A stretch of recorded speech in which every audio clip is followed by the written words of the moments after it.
Deeply Awake, by Kathy Vick, Field Report, April 2, 2015. Website, kathyvick.com. Deeply Awake, at Tumblr. Lightworkers.org, Magartha. So, just a little time has been carved out, something I have come to look forward to, with a gentle swinging of reality, Monday to Monday. Lately, there have been odd and wonderful things happening inside me, and I need to let you know about it, now, because, well, I had to road test it a bit. When there's a shift, or a change, I know about it, but until I test it out a little, I don't necessarily rely on the lightning to keep striking in the same spot. But, it is, so I want to say a few words. First, it has been, usually, my left ear that sings to me, but, the last couple of days, the noise and pressure has been in my right. Nice, the sound is, and the sensation is very pleasurable, actually. I do not feel the physical aloneness that is the human condition quite so acutely, when my ear is doing that. I feel comforted and strangely, truly, visited. It is not all the time, have not had that for a few hours, but I like it when it happens. When I hear noises and high-pitched stuff in my ears, in my head, I feel happy, because I feel as if I am being talked to in a language I don't recognize. I feel communicated with, taken care of and ministered to. But, that's just me. It's not really ear issues I want to parse. For the last several weeks, but now, it's happening almost daily, there will come a moment in the day, sometimes several times a day, when I am stopped at a light, or just driving, or doing something mundane, and, well, it's the funniest thing. I am filled, sometimes, with giddiness. I mean, something shifts and I become very aware of joy. I giggle. Literally, I just sit and giggle sometimes. I indulge. I am reluctant to stop. Shared joy, anticipation, glee, all of these happy, shiny feelings blaze within, and I just roam the streets of Denver, giggling. Of course, I have a theory about this. I think that this is the natural state. When all is said and done, when the shit gets picked through, when the crying has stopped and the depression finally begins to look and feel strangely maudlin and entirely optional, and all the stories I tell myself about how fucked my life, my personality and my future is, they sort of burn off, thankfully, like strips of paper next to a flame. And this giddiness, this free, simple, abundant giddiness bubbles up and I giggle when I feel like that. It is in a contained, personal, quiet place, and not in company. Usually. And if in company, I can actually maintain my composure. The happiness sits in my chest and glows, burns, feels good, warm and happy, and I smile more easily, listen more readily, speak less impulsively, more mindfully. And that's sort of where I want to go with this. That's the jewel in the crown, winking at me. This morning, I thought it wonderful I lucked into a few minutes in which I could write. And then, I immediately had all these anxiety feelings. I felt tightness in my chest and I felt a hard, weird feeling. I considered that it might not be advisable to indulge. I might get into trouble. I considered myself not free to express this until the proper time. And I realized, this impulse thing, which impulse to follow, which decision to make, even the teeny tiny ones are big sometimes, it feels, this indeed has been an issue for me for over 20 years. This morning I wrestled, sitting quietly at the side of my bed, with the notion that I should not write.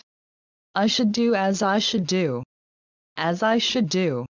And this push and pull, this self-doubt machine, this engine of decision-making, it is something to spend a little time on, I think, because, if it has given me trouble all this time, maybe it's hard for others, and, lately, I have had great help, and so, that is important to pass along to you too. I decided, as I reached for my little netbook yet again, that this having an impulse business needs to be talked about. It is central, I think, to reality construction. I live intuitively, and do not like to do things if there is not synchronicity associated with a thing. Even my appointments, day to day, have this odd sensation to them, usually. The timing is so perfect. Sometimes I cannot understand why I am compelled to do as I do, but I do as I am compelled, and always, I wind up being right on time. I can't count how many times people have remarked to me that the timing was divine. The last 3 weeks, the timing, the engine, it has been off, at work. It has been idling rough, and feeling bad. Real bad. And I know I am creating or contributing to this, and I have been trying to figure out how to stop it, but have not been able to. And so, this morning, I realize a few things, and so, we have 2 stops until I can leave you. The stops include the inner guidance system that I'm now aware of, and then, how everything is interconnected in a really nicely odd way. So, this guidance system. Knowing when to do what. It is nice to just know what to attend to and obey in the way of impulses, and which ones are best to ignore. I mean, that's a big part of being human, isn't it? Just because you have the impulse does not mean you need to act on the impulse, right? So, all day long, thoughts come, thoughts go, impulses arise, they recede. Ideas to do this, say that, go there, find this. And what a person is, how they present, how their daily life, and, by extension, their life, goes, is that not just an amalgam of their yeses, their approved and chosen impulse package? I don't know. But I do know that I listen to what is inside me, and through the years, it has changed dramatically. Now, what is happening now, this is what matters to me, because it has changed. In the beginning, way back in the 90s, I started working with this. Trying to winnow out, what am I listening to, what am I obeying, and why am I doing, saying, wanting, moving toward, what I am. What is the proper, correct, best thing to do, and what is not? What is in alignment to my highest good? That was always the question. It became second nature, working with the teachers, and how, week to week, we worked, reviewing how things were going, trying my best to live in integrity with myself. I can see now that, at the time, this was important work, because it was really hard to hear. Muffled. Easily misunderstood. The energy was denser, the ability to completely miss a pint very strong, and my own pattern bullshit was so strong, it hardly let in any light sometimes. And, through the years, with great devotion, practice, willingness, I have listened, I have gotten used to the guidance, and now, it seems to be so much louder. It's really loud. It is uncanny. The last, I'd say 3 or 4 days, maybe longer. Strains of it earlier, certainly, but nothing like the last few days. I am hearing with my body. I'm getting good ideas. Really good ideas. Not about books or healing methods or whatever. I mean, guidance. How to manage this moment. What to think about this or that. And these thoughts, they are marvelous. They are big, roomy, loving, compassionate, funny. I am told, as I am driving away from the house, do not despair. Look up. And then, it starts, as I am driving, the dictation. Maybe that is what this is, just dictation, but, it feels immediate. In real time. Loving, applicable, calming thoughts that I know to be trustworthy, because they help me breathe deeper and I feel physical relief and joy. It is immediate, though. I think the best word is applicable. And they are grand and big and true thoughts, the kind I usually pay cash money for. The good stuff, pure and loving and angelic, even trustworthy. So, I have found, this week, which has been a troubled and rocky one in many ways, I have found it to be a happy one, and easy one, and this is so counterintuitive. I think maybe, in the end, that is what made me come to you now and write in light, on this piece of electronic awesomeness, allowing the flow of my day to include this wonderful time with you. I am aware my thoughts may appear disjointed, and I am also aware there is a change in the timbre of this voice, but it feels good, and I am on the home stretch now. I want to tell you of a thought I had this morning. I was considering work conflict. I immediately felt disharmony, that clangy, hard metal feel of wills clashing and teeth being bared. I see a lot of swords and bared teeth these days. I wondered about it, and I wondered about my part in it all. I remember what the teachers said. They told it to me again and again, like any good parent would. It was a central theme with me.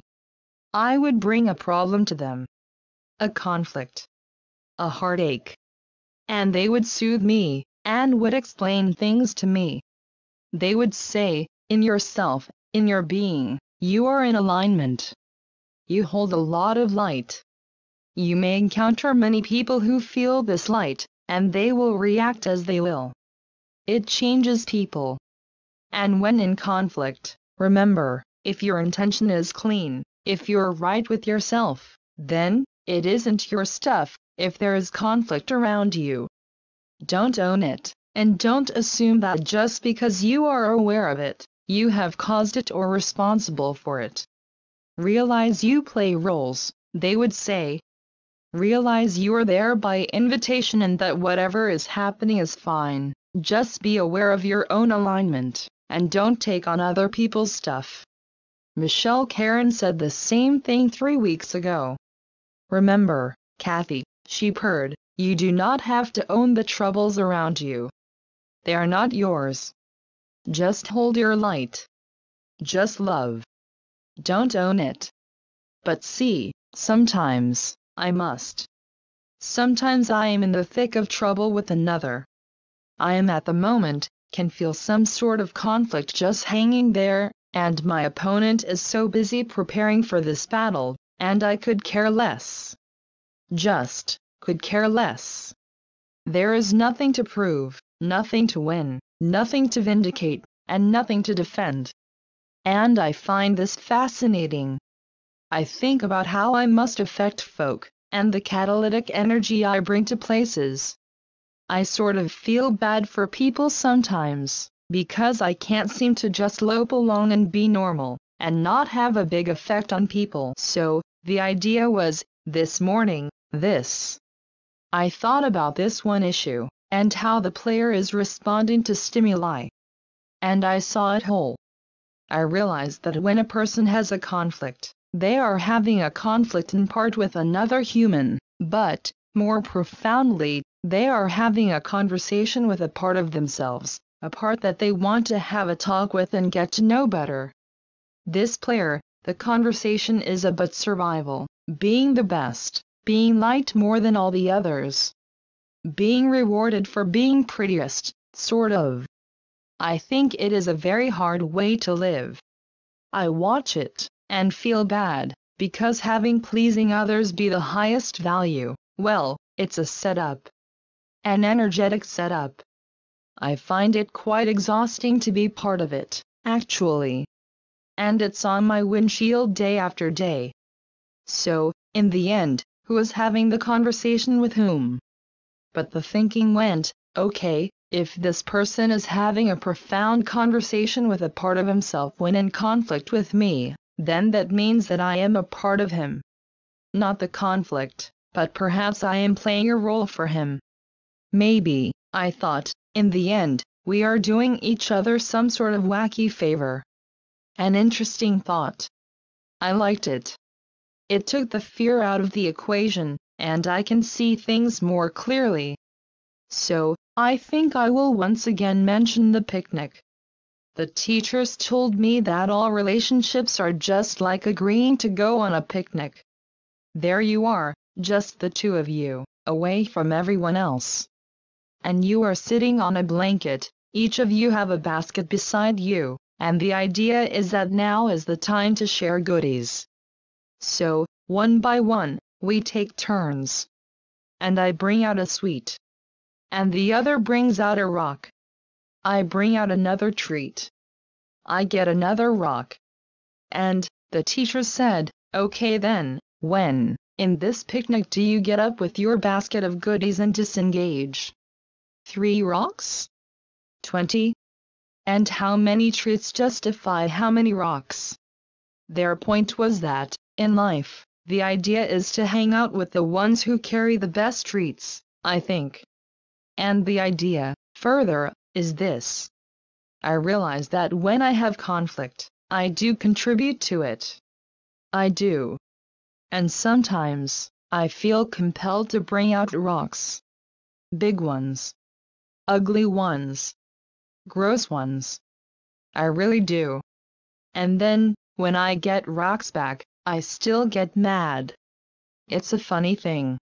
So, these voices, they help me to know if I am bringing out rocks, and the shame, that zing of not doing it right, it is gone, realizing that yet again I hauled out a rock and the other is pissed, justifiably so. I think on it this way, and I feel better, my feelings replaced with sort of a lighter, happier, less serious tone. I am bound to do some rock giving. And here is why. I am not alone on this planet. I have people who need me, and some of them need me so they can push against me. It really is as simple as that. And so, maybe I have solved this work conundrum, this lurking base beat I feel of resentment and fatigue and bitterness. Those are my rocks. I bring them out and serve them up to my co-workers, my bosses. No wonder they tire of me. So, there's a softening underway. I feel more humble than ever, more delighted, more nurtured and supported and loved than ever before. I feel unafraid at the moment, and my fatigue is thankfully less than it has been the last few weeks. That's the thing I have realized, and how I want to end, actually. Driving from the house, thinking about my day, aware of anxiety, aware of fear of failure and censure and being fired and all the shit that goes on in my working girl brain, I had a thought. Look up. I was told to look up, and I did. I was reminded then, with the lightening of my mood, and a deepening of my breath, both involuntary, of the things I have to look forward to. I was told I have been used to focusing down so intently on the moment before me, I forget to look up and have hope. I forget that it will end, the pain, and that this is almost done. I forget that I have a purpose that is beyond this charred note, that dressing change, that boss grave displeasure. I forget. Look up, I hear. Just look up and remember who you are. And that is the dictation. That is my home. I then can drive, and, without smooth music or comfortable clothing or anything pleasurable, I feel quieted, and capable, and happy. Confident, able, competent. Enough. And this is the change I wanted to tell you about. This solid guidance. And yet, reaching for the netbook, to begin this letter, I had doubts. Very big ones that felt sharp and orange and bad and foreboding. I wondered if I should attend to the fear and not do the work. I shrugged and thought, fuck it, it's a science experiment. I know I need to write. Time to do so plopped into my lap. I am fearful of things, but I think I want the good stuff. I want a treat. I don't want a rock right now. So I torched up the netbook, and here I am. I made a decision that was a hard one. I told that possibly justified fear of mine to sit down because I was going to be busy for a couple hours. And I began. The love overcame my fear, I wrote. I feel better, and, actually, if I get into trouble now, because of my choices of scheduling, I am shrugging. I don't care. I got to write this essay. I got to sit and have some time with you. I got to say what is on my mind and heart. I got to work out some worries. This work thing is a final test. I know that. Old energy dies hard. It likes to spook. It gets off on my fear. That's its thing. And I feel like it is time to starve the fucker. But, wait. There is more. There is more. There is more. I need to mention something. It really is sort of odd that it didn't get mentioned before now, but, here goes. I understand very little about these times, the blood moon, the eclipses, but I did get a few pieces of information today while doing ultra-mundane stuff, and I feel it necessary to pass on, to close. Consider this next part a simple act of stream of consciousness. I don't really channel much anymore, but this will be close. This morning I saw a video explaining why it is the moon turns blood red on such an eclipse event. I saw the images as the man's voice explained that as the sun and moon do their dance, for a time, all the light from all the sunsets and all the sunrises on Earth are seen as a red corona around Earth, as seen from the moon.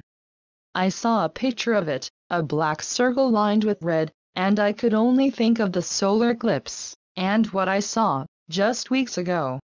After the solar eclipse, I found a video of it, taken from a helicopter. As the eclipse occurred, suspended there, in the sky, in the heavens, was a black circle, ringed with red. But the red, it was alive, and, to me, the circle looked like an eye. I felt, for those moments, a stillness, a knowing, a communion. I felt as if I was being looked at and loved. I laughed as the video played, because I thought, for an instant, I would see that disc blink. And then, seeing this footage, I understood that we are doing a telescopic thing here. From the greatest love of all, this I looked at us. And now, we return the favor. We look like the eye, to our moon. We extend ourselves, and move forward. I saw the 20th then, and understood this is a triad. This energy is a sweep and will culminate somehow on the 20th, and I do not even know why. I don't know why, but I know this. And I know it is no accident that things are coming together as they are. I will be surrounded by my loving singling colleagues on Saturday. I am driving up to Lookout Mountain before sunrise Saturday morning, and will witness the blood moon from there. And then, I will be with friends. I am stunned at the circumstances. On the 20th, I will be surrounded by family, in California, those who will understand what will be happening to me.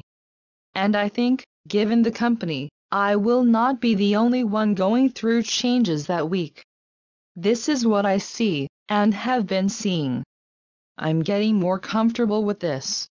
I am readying for something and I don't consciously understand any of it. But, I do know that we are completing something big on Saturday, on the 20th, now.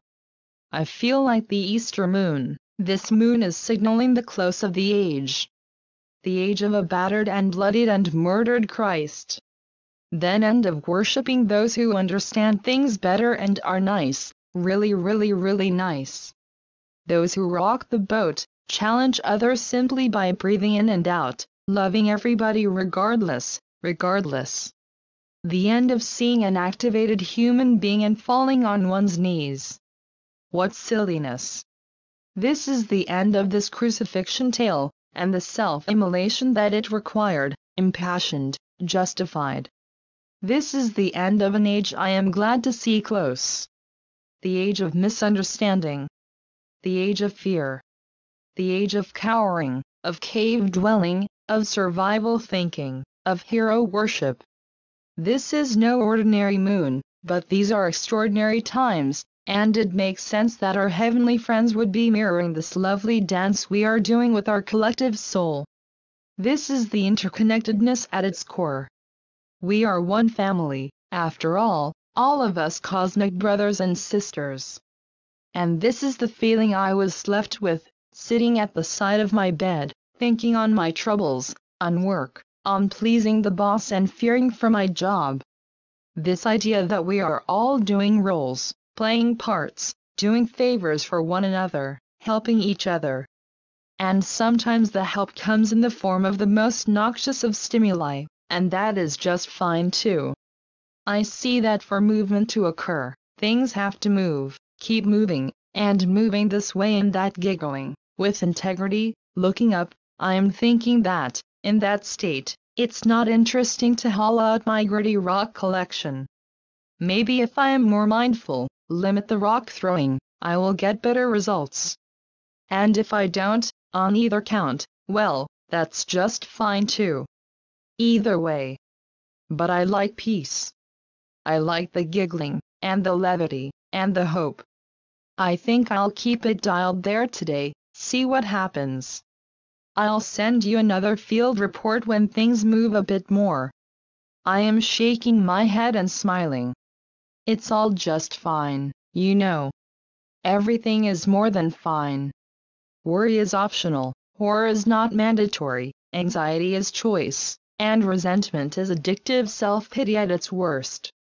Until then, this was my field report for these most unusual times.